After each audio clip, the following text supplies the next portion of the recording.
സമുദായം എന്നീ വ്യത്യസ്ത വിഭാഗങ്ങളിൽ, ഉദാഹരണം സുന്നി, മുജാഹിദ്, തബ്ലീഗ്, ജമാഅത്ത് ഇസ്ലാമി എന്നിങ്ങനെ ഒരുപാട് വിഭാഗങ്ങളായി വേർതിരിവുണ്ടാക്കി. സമുദായത്തെ ഭിന്നിച്ചു നിർത്തുന്നത് ശരിയാണോ? ഇസ്ലാമിന്റെ കെട്ടുറപ്പിന് മുസ്ലിം സമുദായത്തിന്റെ വളർച്ചയ്ക്കും വിട്ടുവീഴ്ച ചെയ്ത ആശയക്കുഴപ്പങ്ങൾ തീർത്തുകൂടെ? ശരി, തീർക്കേണ്ടത് തന്നെയാണ്, യാതൊരു സംശയമില്ലാത്ത വിഷയമാണ്. നബി സല്ലല്ലാഹു അലൈഹി വസല്ലം അതിനുള്ള ഫോർമുല മുന്നോട്ട് വെച്ചിട്ടുണ്ട്.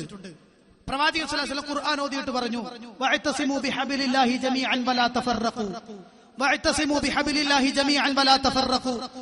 നിങ്ങൾ അല്ലാഹുവിന്റെ പാശത്തെ മുറുകെ പിടിക്കണം, നിങ്ങൾ ഭിന്നിച്ചു പോകരുത്, നിങ്ങൾ ഭിന്നിച്ചു പോകരുത്. ആ പ്രവാചകൻ വീണ്ടും പറഞ്ഞു, ലതഫ്തരിഖു ഉമ്മത്തി അലാ 73 മില്ല. പ്രവാചകൻ പറഞ്ഞു, എന്റെ ഉമ്മത്ത് 73 വിഭാഗമായി പിരിയും, അതിൽ 72 നരകത്തിൽ പോകും, ഒരെണ്ണം മാത്രം സ്വർഗത്തിൽ. അതാണ് അപ്പുറത്ത് ഉത്തരം പറഞ്ഞപ്പോൾ ആമുഖമായി പറഞ്ഞത്, മാ അന അലൈഹിൽ യൗമ വ അസ്ഹാബി, മാ അന അലൈഹിൽ യൗമ വ അസ്ഹാബി. ഒരു റിപ്പോർട്ടാണ് ഞാൻ പറയുന്നത്, മാ അന അലൈഹി വ അസ്ഹാബി എന്ന റിപ്പോർട്ട്.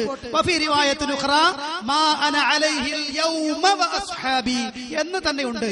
അതെ, ഇന്നത്തെ ദിവസം ഞാനും എന്റെ സ്വഹാബികളും ഏതു മാർഗത്തിൽ നിന്നുവോ ആ മാർഗത്തിൽ നിലനിൽക്കുന്നവർ. ഉദാഹരണത്തിന് ആമുഖമായി ഞാൻ പറയട്ടെ, ലാ ഇലാഹ ഇല്ലല്ലാഹ് എന്നതായിരുന്നല്ലോ എല്ലാവരെയും ഒന്നിപ്പിക്കുന്നതൊന്ന്. പ്രവാചകൻ സ്വഹാബത്തിനോട് പറഞ്ഞത്, ഖുറൈശികളോട് പറഞ്ഞത്, നിങ്ങൾ ലാ ഇലാഹ ഇല്ലല്ലാഹ് പറഞ്ഞോളൂ, എന്നാൽ തുഫ്ലിഹു, നിങ്ങൾ വിജയിക്കും. ഇമാം മഹാനായ മുഹയ്യിദ്ദീൻ ശൈഖ് റഹിമഹുല്ലാ അദ്ദേഹം രേഖപ്പെടുത്തിയ വളരെ കൃത്യമാണ്, ഇജ്അൽ ഖൽബക മസ്ജിദ, ഇജ്അൽ ഖൽബക മസ്ജിദ ഫലാ തദ്ഉ മഅല്ലാഹി അഹദ. അതെ, നിങ്ങളുടെ ഹൃദയത്തെ പള്ളിയാക്കിക്കോ, അവിടെ അല്ലാഹുവിനോടൊപ്പം വേറെ ആരെയും വിളിച്ച് പ്രാർത്ഥിക്കാൻ പാടില്ല. ഖുർആനിൽ അല്ലാഹ് പറഞ്ഞതുപോലെ എന്ന്. അങ്ങനെ ലാ ഇലാഹ ഇല്ലല്ലാഹയിൽ ഒന്നിക്കാൻ കഴിയണം. ലാ ഇലാഹ ഇല്ലല്ലാഹയിൽ ഒന്നിക്കുക. ശേഷം ഇവിടെ ഉദ്ധരിച്ചു, പ്രവാചകൻ സല്ലല്ലാഹു അലൈഹി വസല്ലമയുടെ കാലത്ത്, പ്രവാചകന്റെ സ്വഹാബികളുടെ കാലത്ത് 2 ബാങ്ക്, പിന്നീട് ഒറ്റ ബാങ്കായി മുജാഹിദുകൾ മാറ്റിയെന്ന്. അല്ല, ഒരിക്കലുമല്ല. എന്റെ സുന്നി സഹോദരന്മാർക്കറിയാം, അവരുടെ പണ്ഡിതന്മാരിലെ പ്രധാനപ്പെട്ട ആളാണല്ലോ ആ മദ്ഹബിന്റെ സ്ഥാപകൻ എന്നറിയപ്പെടുന്ന മഹാനായ മുഹമ്മദ് ബിൻ ഇദ്രീസ് ശാഫിഈ റളിയല്ലാഹു അൻഹു, അല്ലെങ്കിൽ റഹിമഹുല്ലാഹ്, രണ്ടും ഇരിക്കട്ടെ. അതെ, അദ്ദേഹം തന്നെ കിതാബുൽ ഉമ്മിൽ രേഖപ്പെടുത്തി, മഹാനായ ഉസ്മാൻ റളിയല്ലാഹു അൻഹു ആവട്ടെ, മഹാനായ മുആവിയ റളിയല്ലാഹു അൻഹു ആവട്ടെ, രണ്ടിലാരാണെങ്കിലും, ഈ രണ്ടാമത്തെ പാക് സമ്പ്രദായം ഉണ്ടാക്കിയത് ആരാണെങ്കിലും, ഞാൻ ഇഷ്ടപ്പെടുന്നത് പ്രവാചകൻ സല്ലല്ലാഹു അലൈഹി വസല്ലമയുടെ കാലത്തുള്ള ഒറ്റ ബാങ്കാണ്. അത് ഇമാം മിമ്പറിൽ ഇരിക്കുമ്പോൾ കൊടുക്കുന്ന ബാങ്കാണ് എന്നാണ് നമ്മളിത് പറയുന്നു. അതെ, ഒരൊറ്റ ബാങ്ക് കൊടുത്ത കുഴപ്പമില്ല, രണ്ടാമതൊരു ബാങ്ക് കൂടി കൊടുത്തത് കൊണ്ട് ദീനിൽ ഭിന്നിപ്പുണ്ടായി എന്നും മാത്രമല്ല, അത് ലോകത്തൊരിടത്തും അത് ചെയ്യുന്നില്ല, കേരളത്തിൽ മാത്രമേ ഉള്ളൂ എന്ന് ശാഫിഈ മദ്ഹബിൽ അങ്ങനെയാണ് ചെയ്യേണ്ടത് എന്ന് ഇമാം ശാഫിഈ റഹിമഹുല്ലാഹ് പറഞ്ഞത്. നിങ്ങൾ ചെയ്യാത്തത് നമ്മൾ കുറ്റമല്ലല്ലോ.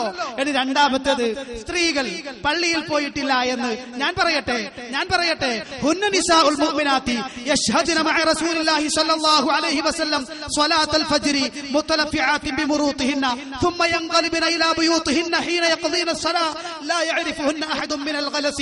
പരിശുദ്ധ പ്രവാചകൻ സല്ലല്ലാഹു അലൈഹി വസല്ലം പറഞ്ഞ ഇമാം ബുഖാരി റിപ്പോർട്ട് സഹീഹായ ഹദീസല്ലേ.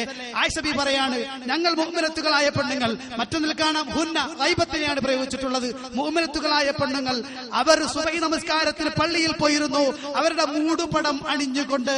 എന്നിട്ടോ നിസ്കാരം കഴിഞ്ഞ് തിരിച്ചു വരുമ്പോ ആരും ഇരുട്ട് കാരണം അവരറിഞ്ഞിരുന്നില്ല എന്ന് മഹാനായ ഇമാം ബുഖാരി റിപ്പോർട്ട് ഹദീസ്.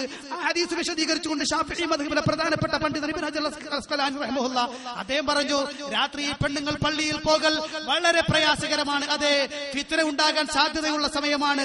ആ സമയത്ത് പോയി എന്ന് വന്നാൽ പകലിൽ എന്തുകൊണ്ട് പോകാം? ഇബ്നു ഹജർ അസ്ഖലാനി ഫത്തുൽ ബാരി കയ്യിലുണ്ടോ? മറിച്ചു നോക്കിക്കോളൂ. കഴിഞ്ഞില്ല. അതുപോലെ തന്നെ ബുഖാരിയിൽ മറ്റൊരു ഹദീസ് കാണാം. ഇബ്നു ഹജർ മഹാനായ അബ്ദുല്ലാഹി ഇബ്നു ഉമർ റളിയല്ലാഹു അൻഹു അദ്ദേഹം തന്റെ മകനെ ഇടിച്ചു അത്രേ, തന്റെ ഭാര്യയെ പള്ളിയിൽ വിടില്ല എന്ന് പറഞ്ഞപ്പോ ആ ഹദീസ് വിശദീകരിച്ചുകൊണ്ട് ഇബ്നു ഹജർ അസ്ഖലാനി തങ്ങൾ പറഞ്ഞത് എന്താ? അല്ലാഹുവിന്റെ റസൂൽ പറഞ്ഞ സുന്നത്ത് ലാ തംനഉ ഇമാ അല്ലാഹി മസാജിദല്ലാഹ് എന്ന് പറഞ്ഞ ഹദീസിനെ അതിനെ നിഷേധിച്ചതിന്റെ പേരിൽ ഒരുത്തനെ വേണമെങ്കിൽ ഇടിച്ചുകൊണ്ടും തിരുത്താം എന്ന് ഇമാം ഇബ്നു ഹജർ അസ്ഖലാനി തന്റെ ഫത്ഹുൽ ബാരിയിൽ രേഖപ്പെടുത്തിയിട്ടുണ്ട്. സഹോദരന്മാരെ, ഞാൻ പറയട്ടെ, അൽയൗമ അക്മൽതു ലക്കും ദീനക്കും, എന്നേ ദിവസം ഇതാ നിങ്ങൾക്ക് ദീന് പൂർത്തിയാക്കിയിരിക്കുന്നു. നബി സല്ലല്ലാഹു അലൈഹി വസല്ലം പറയുന്നു, അൽയൗമ അക്മൽതു ലക്കും ദീനക്കും വഅത്മംതു അലൈക്കും നിഅമതി വറദീതു ലക്കുമുൽ ഇസ്ലാമ ദീന എന്ന് ഖുർആനിൽ സൂറത്ത് മാഇദയിൽ അല്ലാഹു സുബ്ഹാനഹു വ തആല പറയുന്നു മതം പരിപൂർണമായി. അതുകൊണ്ട് സൊല്യൂഷൻ ഞാൻ പറയട്ടെ, പ്രവാചകനിലേക്കും പരിശുദ്ധ ഖുർആനിലേക്കും മടങ്ങുക. അല്ലാഹുവിന്റെ ഖുർആനിലേക്കും പ്രവാചകൻ സല്ലല്ലാഹു അലൈഹി വസല്ലമയുടെ ചര്യയിലേക്കും സ്വഹാബത്തിന്റെ ചര്യയിലേക്കും താബിഈങ്ങളുടെയും തബഉ താബിഈങ്ങളുടെയും മാർഗ്ഗത്തിലേക്കും മഹത്തുക്കളായ ഇമാംമാരുടെ മാർഗ്ഗത്തിലേക്കും മടങ്ങിപ്പോകൽ മാത്രമേ ഉള്ളൂ യഥാർത്ഥ മുഅ്മിനാകാൻ കാര്യം എന്നുണർത്തുന്നു.